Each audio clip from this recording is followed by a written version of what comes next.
نحمده ونصلي ونسلم على رسوله الكريم وعلى آله وأصحابه أجمعين أما بعد فأعوذ بالله من الشيطان الرجيم بسم الله الرحمن الرحيم وذكرهم بأيام الله صدق الله مولانا العظيم۔ درود شریف پڑھیں، اللہم صلی علی سیدنا مولانا محمد معدن جودی والکرم وآلہ وصحبہ وبارک وسلم۔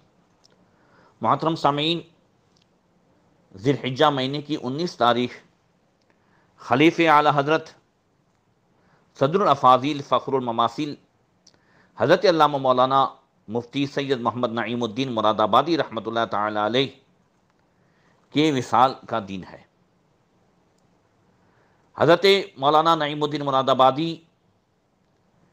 یہ اس سے مشہور ہے کہ اعلیٰ حضرت کا ترجمہ کنز الایمان پر جو حاشیہ ہے جو آج پوری دنیا میں مقبول ہے وہ خزائن العرفان، کنز الایمان اور خزائن العرفان دونوں لازم ملزوم ہو گئے، اور ہمیشہ کنز الایمان کے ساتھ خزائن العرفان کا تذکرہ آتا ہے، جس سے قرآن پاک کی مختصر سی تفسیر بڑی آسانی سے سمجھ میں آتی ہے۔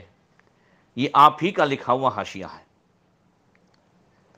صدر الافاضل رحمۃ اللہ تعالی علیہ کی پیدائش 21 صفر المظفر سن ہجری 1300 بمطابق 1 جنوری 1883 پیر کے دن ہندوستان کے مراد آباد شہر میں ہوئی۔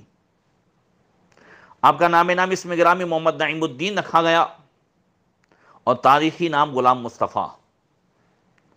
آپ کے والد ماجد حضرت مولانا سید محمد معین الدین نزہت اور آپ کے دادا جان حضرت مولانا سید امین الدین راسخ یہ اپنے دور کے اردو اور فارسی کے استاذ مانے گئے اور بڑے اچھے شاعر تھے،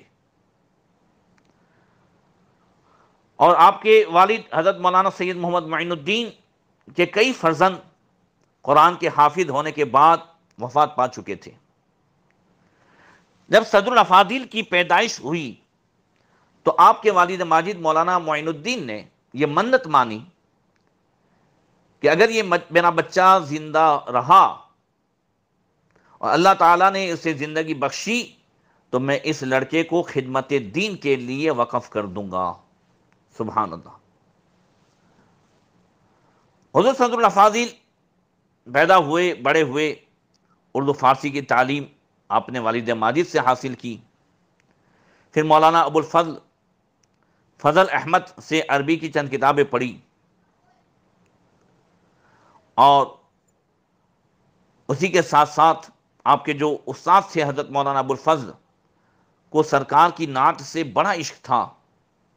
ہر جمعہ کو بعد نماز جمعہ مسجد چوکی حسن خان مراد آباد میں نعت شریف کی محفل کرواتے، جس میں شہر بھر سے کثیر لوگ شریک ہوا کرتے تھے۔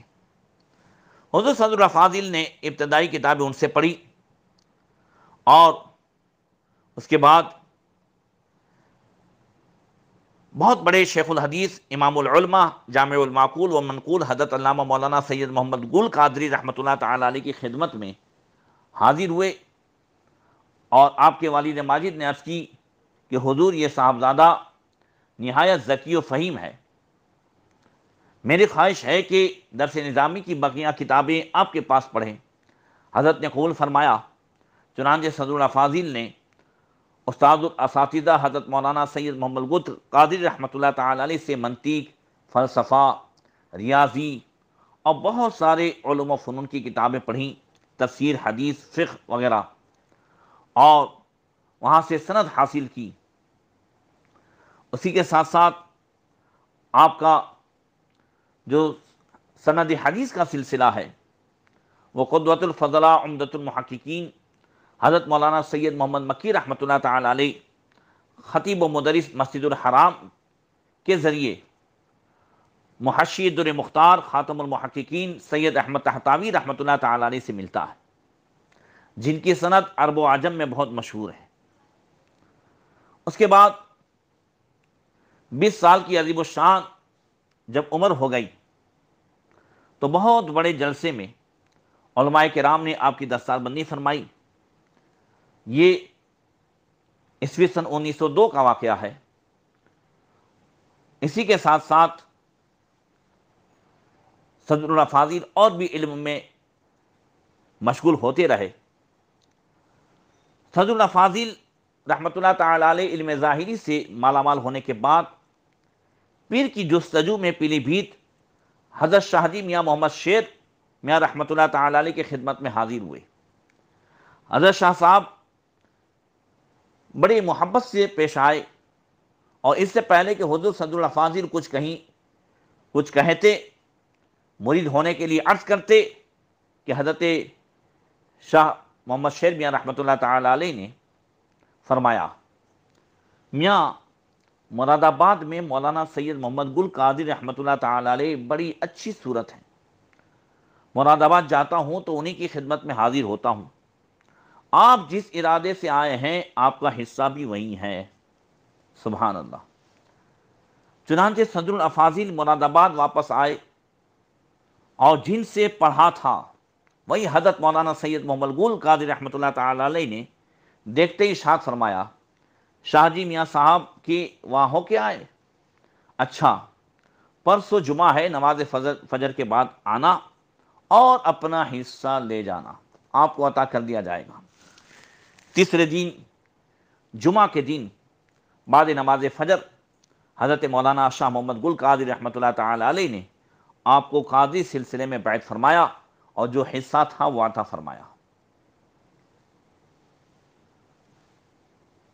حضور صدر اللہ فاضل رحمۃ اللہ تعالی علیہ کی اعلیٰ حضرت سے جو ملاقات ہوئی، ملاقات سے پہلے اعلیٰ حضرت کے آپ گرویدہ تھے، اعلیٰ حضرت کی کتابیں خوب پڑھی تھیں، اور آپ کی محققانہ تصانیف کے مطالعے سے صدر اللہ فاضل کے دل میں غائبانہ طور پر اعلیٰ حضرت کی محبت و عقیدت پیدا ہو گئی تھی۔ ایک مرتبہ کسی بد مذہب نے ایک اخبار میں اعلیٰ حضرت کے خلاف مضمون لکھا، جس میں دل کھول کر اعلیٰ حضرت کو گالیاں دیں۔ حضور صدر اللہ فاضل رحمۃ اللہ تعالی علیہ نے جب اس مضمون کو دیکھا تو آپ کو سخت صدمہ پہنچا۔ ہاتھوں ہاتھ اس کے جواب میں ایک دوسرا مضمون جو وضاحتی مضمون کے نام سے تھا وہ تحریر فرمایا، اور کسی طرح اسی اخبار میں شائع کروایا۔ جب اعلیٰ حضرت کو پتہ چلا تو مراد آباد میں اپنے ایک عقیدت مند حاجی محمد اشرف شاذلی رحمۃ اللہ تعالی علیہ کو تحریر فرمایا کہ مولانا سید محمد نعیم الدین کو ساتھ لے کر بریلی آئیں۔ جب بریلی شریف پہنچے تو پہلی ملاقات میں حضور صدر اللہ فاضل نے اعلیٰ حضرت کی شفقت و محبت کو دیکھا تو اس قدر متاثر ہوئے کہ فرماتے ہیں کہ پھر کوئی مہینہ ایسا نہیں تھا کہ بریلی شریف حاضر نہ ہوتی ہو۔ آپ فرماتے ہیں کہ اعلیٰ حضرت کے آستانے کے سفر کے لیے کبھی میرا بستر کھلا ہی نہیں، میں لازمی ہر پیر اور جمعرات کو اعلیٰ حضرت کی خدمت میں جاتا تھا، اور سرکار اعلیٰ حضرت ہی نے آپ کو صدر الافاضل کا لقب عطا فرمایا۔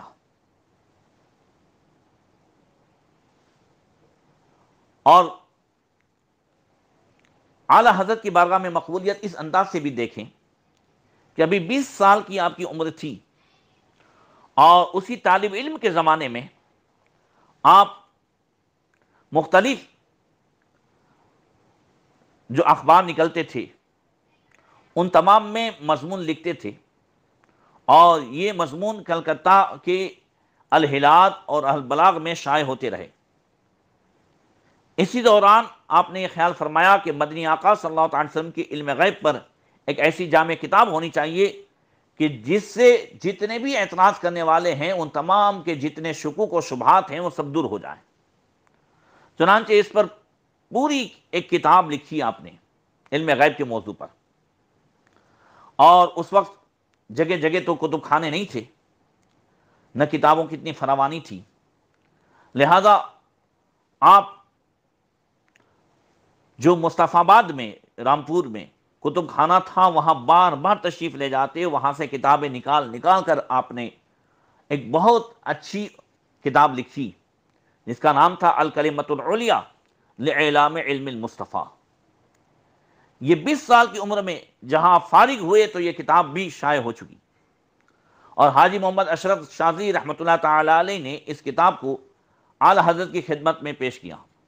اعلیٰ حضرت نے اس کو ملاحظہ فرما کر ارشاد فرمایا، ماشاءاللہ بڑی عمدہ نفیس کتاب ہے، یہ چھوٹی سی عمر میں اتنے اچھے دلائل کے ساتھ اتنی بلند کتاب لکھنا، یہ ان کی ہونہار ہونے پر دلالت کرتی ہے، یہ بات کہ وہ بہت زیادہ ہونہار ہیں اور بہت زیادہ ذکیم و فہیم ہیں۔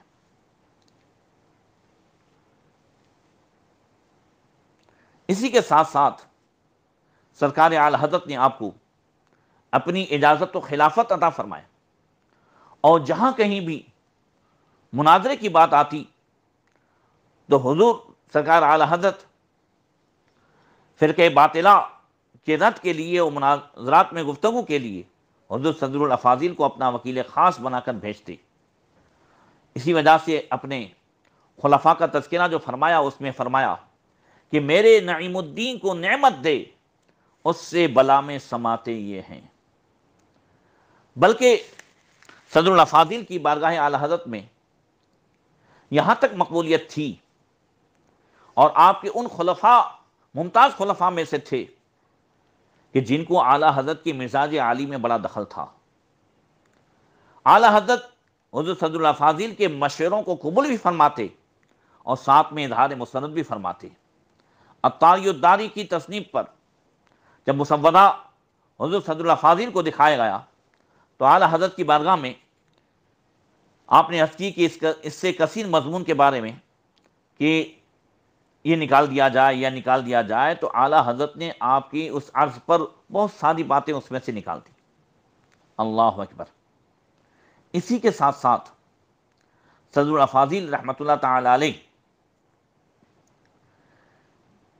کے اندر ایسی خوبی تھی، خاص کر آپ کی جو تقریر تھی وہ ایسی تقریر تھی کہ جیسے جتنی بھی روحانی بیماری ہو، حسد ہے، بغض ہے، کینہ ہے، شراب ہے، بے نمازی ہونا ہے، فساد ہے، دل میں اللہ اس کے رسول کے حوالے سے کوئی ایسی بات ہے، وہ ساری چیزوں کا آپ ایسا جو ہے ایک جامع بیان پیش کرتے تھے کہ اس میں ہر ایک کی دوا ہو جاتی تھی۔ چنانچہ ایک مرتبہ رانا دھول پور کے علاقے میں حضور صدر الافاضل کا بیان تھا، لوگوں کو معلوم ہوا تو بڑی کثیر تعداد میں لوگ حاضر ہوئے۔ جب بیان شروع ہوا تو کچھ شر پسندوں کا ٹولہ آیا، جن کا مقصد ہی ہوتا ہے کہ دو چار باتیں معلوم کرنے کے بعد ہر ایک کو پریشان کرنا اور اس میں اعتراض پیدا کرنا، کھلبلی مچانا، انتشار کرنا، بس اسی لیے وہ دو چار باتیں سیکھ لیتے ہیں۔ مگر جب یہ شر پسندوں کا ٹولہ آیا اور بیٹھ گیا، جب انہوں نے حضور صدر الافاضل کا خطاب سنا تو ایسے دنگ رہ گئے کہ ان کی جتنی بھی جو ہے شر پسندی کی عادت تھی اور اس مجمع میں بھی جو وہ شرارت کرنا چاہتے تھے وہ سب بھول گئے، اور ایسا محسوس ہونے لگا جیسے ان کے سینے میں کوئی علم ہے ہی نہیں۔ صدر الافاضل نے بیان کے بعد عام اعلان فرمایا، اگر کسی کو میری تقریر پر کوئی اعتراض ہو تو بیان کرے، اس کو مطمئن کیا جائے گا۔ تو یہ پوری جماعت جو شر پسندوں کی تھی یہ کھڑی ہو گئی اور کہا، حضور اعتراضات تو کچھ بھی نہیں ہیں، بس ہم فساد کے لیے آئے تھے، لیکن آپ کی تقریر نے ہماری آنکھیں کھول دی ہیں۔ اب اتنا کرم فرمائیے کہ ہمیں توبہ کرائیں اور آج شام اسی موضوع پر ہمارے محلے میں بھی آ کر بیان فرمائیں۔ سبحان اللہ، یہ آپ کا بیان تھا۔ اسی طریقے سے حضور صدر الافاضل رحمۃ اللہ تعالی علیہ ہمیشہ لوگوں کی اصلاح فرماتے اور زیادہ تر اٹھتے بیٹھتے ہمیشہ ذکر اللہ کرتے، حسبنا اللہ و نعم الوکیل، نعم المولا و نعم النصیر، اشہد ان لا الہ الا اللہ و اشہد ان محمد عبدہ رسولہ، ہمیشہ آپ کی زبان پر جاری رہتا۔ اور آپ کے وصال سے پہلے آپ کی جو ہے خادم کا بیان ہے کہ جو شاہ جی کے نام سے تھے آپ کے خادم، کہتے ہیں وصال سے پہلے بھی حضور صلی اللہ فاضل نے اشہد ان لا الہ الا اللہ و اشہد ان محمد رسول اللہ پڑھتے پڑھتے مجھ سے فرمایا، شاہ جی گواہ رہنا میں کلمہ شہادت پڑھتا ہوں۔ اور وہی شاہ جی صاحب کہتے ہیں کہ 11 بجے کا وقت تھا، صدر اللہ فاضل نے اپنی سہدری کے تینوں دروازے بند کرا دیے، کمرے میں میرے اور حضرت کے علاوہ کوئی نہیں تھا۔ تھوڑی دیر مجھ سے گفتگو کی، اس کے بعد خاموش ہو گئے۔ تقریباً 11:30 بجے فرمایا پنکھا چالو کرو۔ میں نے چالو کیا، پھر کم کرو، پھر کم کرو، یہاں تک کہ پنکھا بند کروا دیا۔ اور پھر اس کے بعد فرمایا میرے بازوؤں کو دباؤ۔ چنانچہ فرماتے ہیں چارپائی کی دائنی جانب بیٹھ کر جب بازو و کمر دبانے لگا، دیکھا کہ زبان اقدس سے کچھ فرما رہے ہیں اور چہرے اقدس پر بے حد پسینہ ہے۔ میں نے رومال سے چہرے کا پسینہ پوچھا۔ آپ نے نظر مبارک اٹھا کر میری طرف دیکھا اور پھر بلند آواز سے پڑھا لا الہ الا اللہ محمد رسول اللہ پڑھنا شروع کیا، یہاں تک کہ دھیرے دھیرے آواز پست ہوتی گئی۔ ٹھیک 12:25 پر فرماتے ہیں کہ مجھے پھیپھڑوں کی آواز بند ہوتی نظر آئی۔ اس طرح آپ کا 19 ذی الحجہ یعنی 18 ذی الحجہ ختم ہو کر 19ویں رات کو 12:25 پر آپ کا وصال ہوا۔ وصال سے پہلے حضرت مولانا مفتی سید غلام معین الدین نعیمی رحمۃ اللہ تعالی علیہ نے ایک ایمان افروز خواب دیکھا۔ آپ دیکھتے ہیں کہ ایک نہایت عالی شان بقعہ نور کمرہ ہے، چاروں طرف قالین پر گاؤ تکیے لگے ہوئے ہیں۔ ایک طرف حضرت سیدنا ابوبکر صدیق رونق افروز ہے، ایک طرف حضرت سیدنا عثمان غنی ہیں، ایک طرف سید السادات مولا کائنات مولا علی مشکل کشا ہیں، اور ایک طرف حضرت سیدنا ابو ہریرہ اور دیگر صحابہ کرام تکیہ لگائے رونق افروز ہیں۔ اخیر میں ایک کونے پر ایک نشست خالی ہے۔ کمرے کے دروازے پر امیر المؤمنین حضرت عمر فاروق اعظم کسی کے انتظار میں کھڑے ہیں کہ ایک طرف سے سفید عمامہ باندھے، سفید ململ کی اچکن پہنے حضور صدر الافاضل مولانا سید محمد نعیم الدین مراد آبادی رحمۃ اللہ تعالی علیہ آ رہے ہیں۔ مفتی سید غلام معین الدین نعیمی وہ فرماتے ہیں کہ حضرت سیدنا فاروق اعظم رضی اللہ تعالیٰ عنہ نے فرمایا کہ تمہاری نشست اندر خالی ہے۔ وہ کہتے ہیں میں خواب میں کیا دیکھتا ہوں کہ حضرت مولانا نعیم الدین مراد آبادی عرض کرتے ہیں حضور میرے لیے یہی بڑی سعادت ہے کہ جوتیوں میں جگہ مل جائے، مگر حضور فاروق اعظم رضی اللہ تعالیٰ عنہ ہاتھ پکڑ کر اندر لے گئے۔ حضرت یہ کہہ کر اندر داخل ہو گئے کہ الامر فوق الادب یعنی حکم ادب پر فوقیت رکھتا ہے۔ اس خالی جگہ پر آپ کو لے جا کر بٹھایا گیا۔ کہتے ہیں ابھی آپ پورے بیٹھے نہیں تھے کہ میری آنکھ کھل گئی۔ صبح میں حضور صدر اللہ فاضل کی بارگاہ میں حاضر ہوا اور پورا خواب بیان کیا، جسے سن کر حضور صدر اللہ فاضل کی آنکھوں سے خوشی کے آنسو نکل آئے اور فرمایا میرا انتظار ہے، اب میں جا رہا ہوں، یہی اس کی تعبیر ہے۔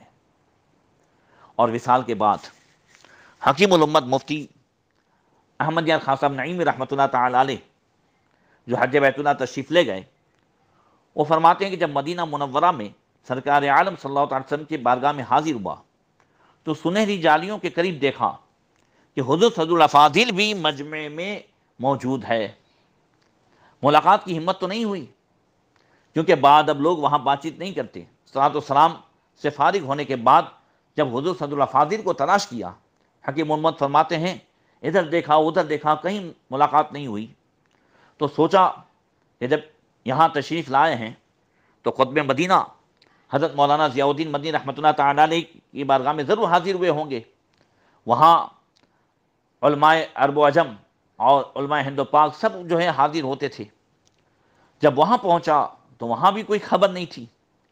کہتے ہیں اس کے بعد جیسی جو ہے